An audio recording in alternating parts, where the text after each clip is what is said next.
Pertanyaan saya adalah bagaimana gagasan yang akan dilakukan untuk skema penyelesaian konflik agraria dan juga tenurial terhadap masyarakat adat dan komunitas luka yang terdampak oleh pembukaan secara luas konsesi perkebunan ini. Nilainya sendiri, filosofinya atau value-nya. Negara tidak boleh pelit pada rakyatnya sendiri dan negara harus memandang rakyat yang tinggal di tanah itu sebagai orang Indonesia yang membutuhkan perlindungan dan kesetaraan kesempatan yang sama.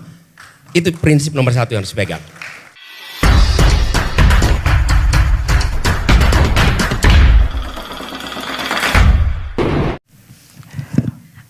Tes, oke. Perkenalkan, nama saya Tias. Saya mau tanya tentang tata guna lahan karena ada tweet viral yang menyatakan bahwa belum ada calon capres yang berpihak pada masyarakat tapak atau grassroots. Nah, tata guna lahan saat ini kacau sekali. Banyak dan akibatnya adalah habisnya ruang hidup masyarakat adat dan komunitas lokal di wilayah hutan dan juga perkebunan karena banyaknya konsesi yang masuk di wilayah mereka tanpa ada izin yang jelas atau bahkan izinnya di luar batas yang sudah dicantumkan, itu membuat konflik seperti yang terjadi di Surayan kemarin, manusia ada yang meninggal.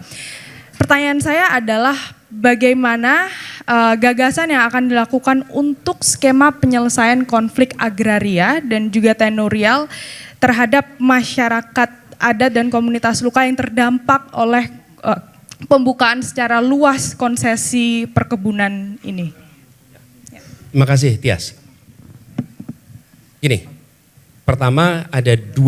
Satu adalah kawasan pedesaan atau rural ya. Yang 2 adalah perkotaan. Dan kita memiliki problem agraria di 2 wilayah itu.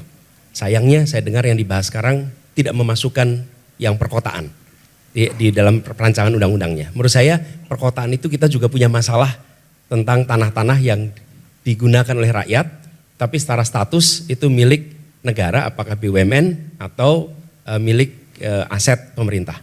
Nah, itu satu. Jadi dua-duanya nih, jangan hanya bicara di pelosok, karena di kota juga kita punya masalah soal itu. Yang kedua, soal nilainya sendiri, filosofinya atau value-nya. Negara tidak boleh pelit pada rakyatnya sendiri dan negara harus memandang rakyat yang tinggal di tanah itu sebagai orang Indonesia yang membutuhkan perlindungan dan kesetaraan kesempatan yang sama. Itu prinsip nomor 1 yang harus dipegang. Jadi ketika kita menemukan kasus misalnya warga sudah tinggal di sana bergenerasi tapi mereka tidak memiliki surat-surat, sudah seharusnya negara itu tidak bersikap seakan-akan mereka baru tinggal di sana. Nggak boleh. Itu menurut saya filosofinya salah itu. Seakan-akan mereka, loh negara ini belum ada orang tuanya sudah tinggal di tanah itu kok. Kenapa kita negara hadir lalu kita mengusir mereka? Itu harus diubah. Itu tidak sesuai dengan prinsip keadilan kita. Oke?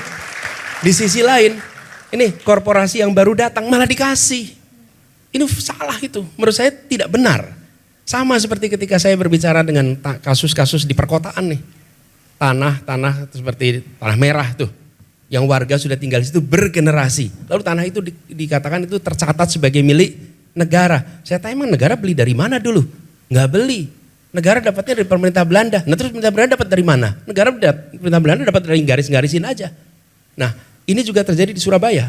Surat merah tuh. Surat biru. Surat biru di mana rakyat tinggal di tempat itu bergenerasi-generasi dan tidak pernah mendapatkan statusnya. Sehingga mereka kesulitan untuk menjual tanahnya.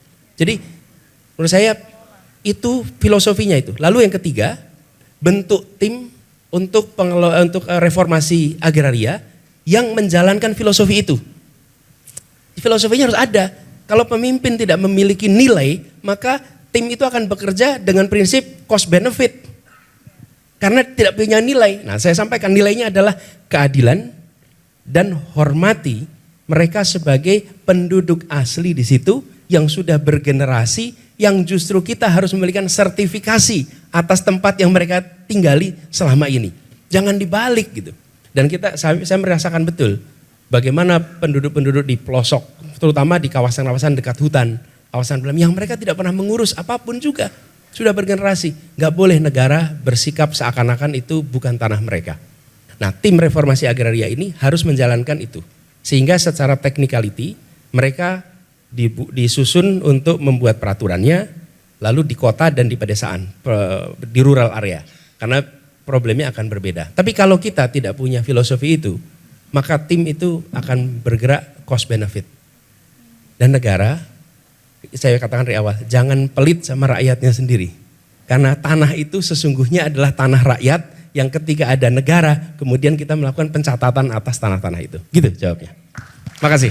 Oke, terima kasih. Ya. Oke, ini